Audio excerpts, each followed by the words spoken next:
Hey, how you doing? This is John, and welcome to John's Long Box. Today you're in for a treat. This is Captain America 117, 15 cents, Marvel Comics Group. You are about to witness the worst origin in the history of comic books. Yes, this is the first appearance of the Falcon. There's everybody's favorite Sam Wilson as the Falcon. Just a terrible, terrible origin. You'll see what I'm talking about. So let's check out this cover.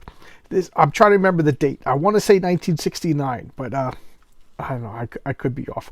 But so that's the Falcon's original costume. He couldn't fly. Orange and green, because that's the color scheme you want when you're known for a falcon, especially when your bird is named Redwing. So there you go. Let's take a look. Okay, this cover is by Gene Colan. It's inked by Joe Sinnott, but for whatever reason they redrew Captain America's head. So the head was drawn by John Romita Jr., Sr., and the rest is Gene Colan and Joe Sinnott. And then let's take a look at it. It looks like Colonel Bison, but these are the exiles. And we'll talk about the story while we get in. So this is Captain America. Okay, I'm being real ginger with this comic. It's precious to me. So here we go. Here's the joke shop stuff. I love these novelty ads. And the Falcon, Captain America, the living legend of World War II, the coming of the Falcon. Okay, so it's written by Stan the Man Lee and Gene the Dean Colan, with Joe Sinnott embellisher and Sam Rosenletter. Note there's no credits for the coloring. I wonder why. Did that just slip their mind or what? I don't know. Okay. When they say embellishing, that they mean more than just inking. So Gene Colan, for whatever, probably just did quick sketches, and then Joe Sinnott did a lot more than just ink. So like embellishing is like heavy duty inking. And there was we all know about Stan Lee, so I don't have to talk about him. But Gene Colan, he did a lot of fine. Like he was just very very. I consider him my closest to like a fine artist out of all of these original Marvel guys. And I heard a story by Ethan Van Sciver, who told a story that Gene Colan told him that he went to DC and was looking for work, and he was a kid. This was like around this time period, and Marvel and DC were just fired everybody. He said, no, I got the story wrong. He was going to I forget. But they were firing everybody. So, everybody was just getting fired. This was during, like, we forget that there was a really bad period at this time, like right before this. So like 67, 66. And Stan Lee had to go in and just fire everybody. Stan said it was the worst day in his life. He had to just tell all of these people that they couldn't hire him anymore. And Gene Colan said he went to Manhattan, and DC just told him there was no more work. And he left the office, and he was just like, what do I do? What do I do? And he said he saw a dime on the ground. And he picked up the dime, and he was just like, do I take the subway home? Or do I call Marvel? And he's like, Marvel's firing everybody. And if he literally said it was his last time, so he would have to walk all the way home over the bridges and everything like that. So he was just all right. So he called Marvel, and Stan Lee told him to come in, and he came in, and Stan Lee gave him work. So there was literally like Stan Lee, Jack Kirby, Gene Colan, and Steve Ditko, and I think John Romita Sr. and maybe Sal and maybe John Buscema were the only ones working at Marvel at this time period. So he said, like, can you imagine if he just took the subway home? What would happen? Stan wouldn't have called him. He would have just hired the next guy. So there you go. There's a story. So, all right. What happened in the issue? Oh, let's look at the indicia. And I was listening to some of my old videos where I said indica, but it's indicia. Okay, so this is volume 1, number 17, 1969. Okay, so I was right. All right. Sometimes I get nervous about saying the years. So, this is the Cosmic Cube. If you see the Marvel movies, they call that the Tesseract, but it was created by AIM, Advanced Idea Mechanics. They're a group of evil scientists, and they created MODOK, the head in the chair that Marvel just likes to make a silly supervillain these days. But they created, and then MODOK took over AIM. So AIM is now controlled by MODOK, and MODOK is the multi-organism designed only for killing or something like that. Only whatever, Modoc, only for killing. You know, another bizarre Jack Kirby creation. So Modoc and his team create the Cosmic Cube. The Cosmic Cube is it's more powerful in the comics. It's a device, an artificial device that can control reality. So it's limited by like the willpower and the vision of the person who holds it. So the Red Skull got it. Now what does the Red Skull do? He swaps bodies. So Captain America is really Johann Schmidt, the Red Skull, and the Red Skull is really Steve Rogers, the Captain America. And he put him on this island, a Caribbean island near Haiti, and exiled him with the Exiles. Who are the Exiles? They're Red Skull's, the surviving members of Red Skull's henchmen. Okay, so there we go. So here he is. So keep in mind, this is really Captain America trapped in the body of the Red Skull, and now he's on this island. And, you know, it's kind of like a Survivor or Naked and Afraid. So he's just on this island with no resources. And here's Red Skull in the body of Captain America, just taunting him and saying like, ha ha ha, you're gonna die there, and my henchmen are there, and my henchmen hate me because I'm the Red Skull. I screwed them over. So here are his surviving henchmen, and they're Gruding. I don't remember, but I just remember the name: Gruding, Baldini, Krushki, Cadavis, Iron Hand Hauptmann, and General Ching. So they're all like, you know, ex-Soviets, ex-Nazis, and ex-communist Chinese, like heavy hitters that all worked for the Red Skull. You know, all various forms of communists working for the Red Skull. And they're there, and they hate the Red Skull because, you know, he's evil begets evil. And here you know, just look at them all like ugly and whatever. And he's hiding from them because at this point, the Red Skull doesn't have any powers. The Red Skull's power was his evilness and his dogged determination, but he doesn't have any enhanced powers. He's kind of like, you know, like the Joker, you know, Batman's main villain, the Joker. He doesn't have any real powers aside from his like determination, will, and insanity. And that's so now Steve Rogers, for so many decades, is used to his physically perfect body. He's slipping and falling, and you know, I don't care who you are. I guess if you were in an unfamiliar body, you would slip and fall. But actually, I take that back. The Red Skull, the real Red Skull, used the Cosmic Cube to make the tree turn to ash or something like that, and he fell out of the tree. So now they're like, you betrayed us. We're gonna get you. So he doesn't realize that we've fought before, but I remember Baldini's skill and his weakness. So that's Baldini. I think he's like an Italian fascist, and whatever, he's using tablecloths to fight. And I shall finish it with this. No, my murder chair shall do it. I read it. So we got like this Prussian guy. I don't just a bunch of terrible people. And here we go. Here's the Mighty Marvel checklist. Some real good stuff. Hulk, and Hulk and Captain America started with issue 100. Iron Man and Submariner started with issue 1. So you notice like all of these comics kind of have similar numbers because they used to have Tales of Suspense, Tales of Astonish, and Tales of and Strange Tales. And they recently ended, and then the two heroes that were featured in those comics split off into their own. So some of them continued in the numbering like the Hulk, and Iron Man got its own number 1. And then Captain Marvel started up.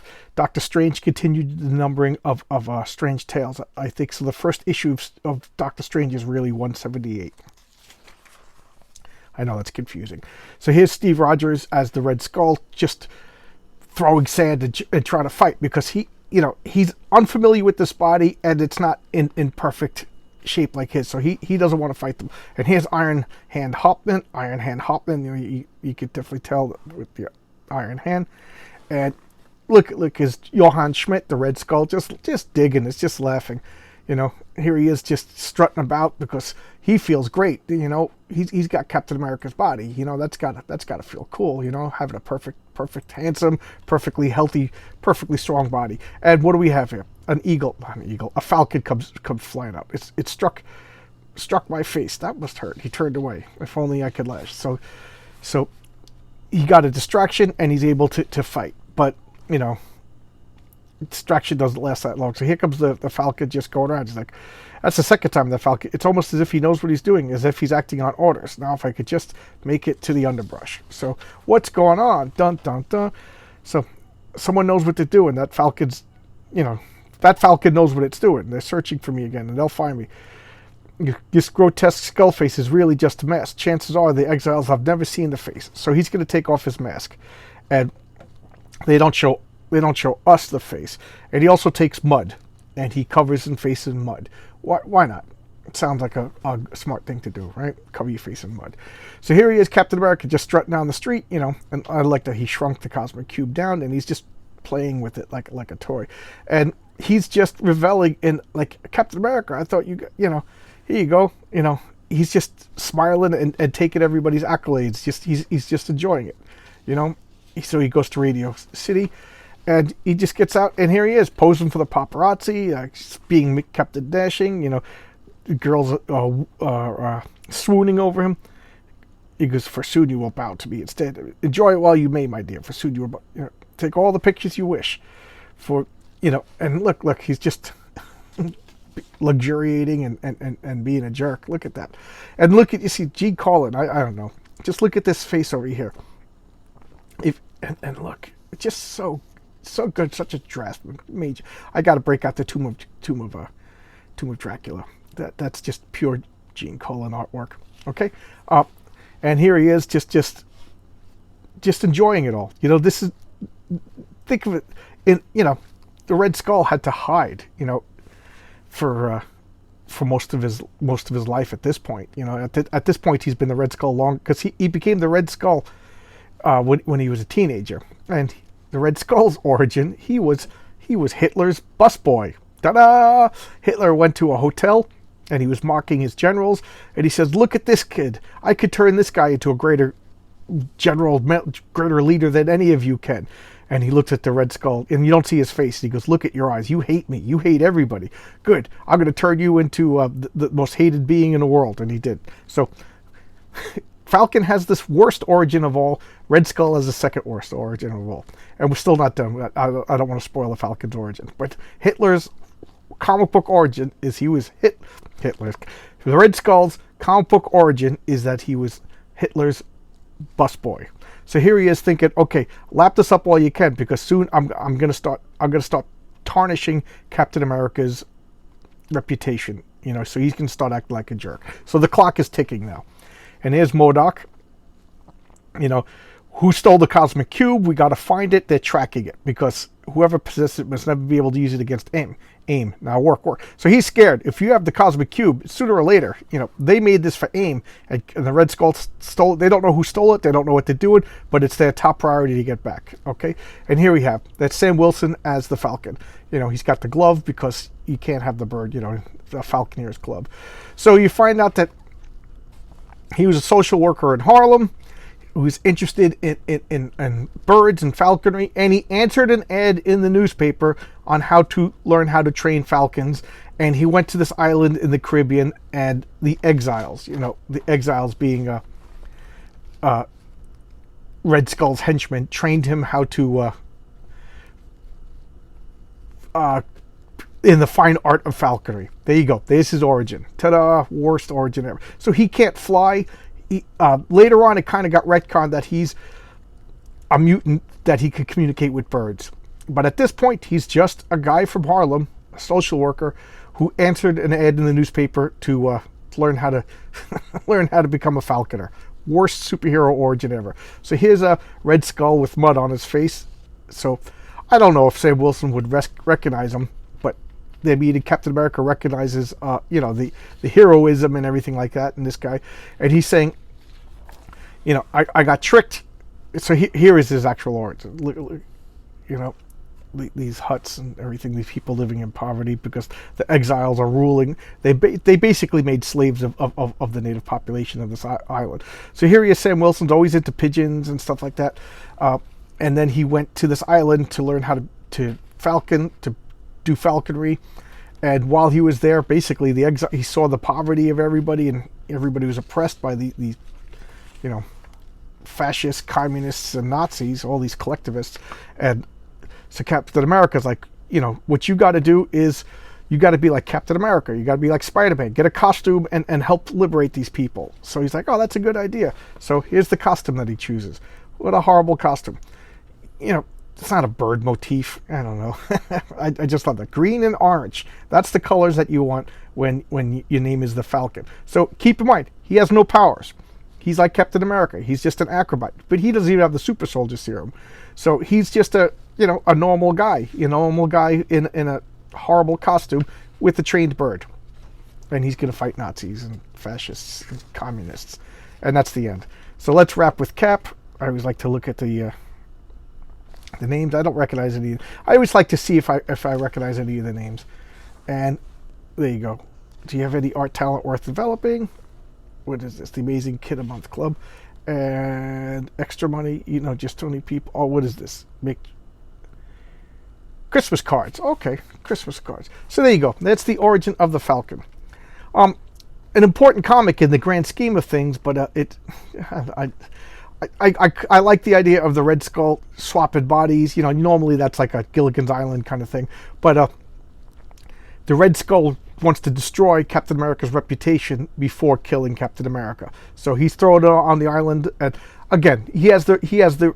It just shows you the limitation of these villains. He has the cosmic cube. Just the exiles have been bothering you. They want revenge because you betrayed them. Just kill them all with a thought. Captain America, kill them all with a thought, and then disguise yourself. But that's the way. I guess you wouldn't have a comic book if people thought real. So there you go. There's the limitations of these villains. So what do you think of that? That's first appearance of Sam Wilson, the Falcon character that I've always liked. When I started collecting Captain America was already partners with the Falcon. So to me, Captain America and the Falcon is like Batman and Robin. They were always together. They were always a team. But this is the beginning. So here you go. Thank you so much. I appreciate that you took time out of your busy day to check out my videos. I hope you enjoyed this, and thanks a lot. See you around, and I'll see you tomorrow with another video. Thanks a lot. Bye bye.